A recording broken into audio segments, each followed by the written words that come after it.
back when I created this one, I still hadn't learned what a 1/4 inch is. I've discovered you will get the eye. I have an eye for a 1/4 inch now. I sew a 1/4 inch seam, which just boggles my mind. But you'd learn to get it. But in the beginning, you don't have it. And so it's really hard to place your tool a 1/4 inch of a way to be on the seam. And I looked at Dad coming back from Machine Quilters Exposition years ago and said, why don't we just show them what a 1/4 inch is? I'm not the only one out there who has this problem. That's what those are. Those are 1/4 inch indents. Again, if you're on APQS or Gamma, you're just going to hair away from that.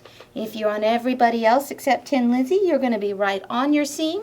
And if you're on Tin Lizzy, you're going to be a hair over.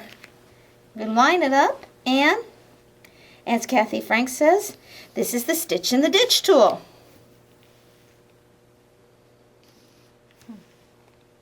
Because, oh yeah, straight lines aren't nearly as easy as they look, are they? Mm-hmm.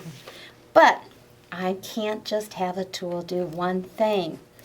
You know, that's the Celtic heritage in me. It's got to do more than one thing. So it got a curve on it, because you never can go wrong with curves. There's etched marks in here. Well, if you want to be doing the rail fence, let's say this is a down boy. Let's say this is a border. And I'm going to stitch over.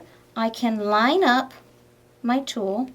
If we clear it out, just like I did on the rope tool, I can line it up, and I'm going to use those outside lines. I can now stitch in the ditch, line up on the etch line, and goodness knows that if I had to eyeball this, it would be horrid, but I can just see through nice even lines. Mm-hmm. And what's going on with this? That's a 45-degree angle. You've got a small border, you line it up, and you have cross hatching. Mm-hmm. Well, I like that. I'm gonna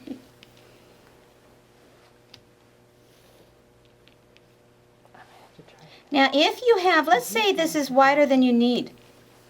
This isn't quite wide enough and you want to be, you're not on a seam here where you can do your stitching.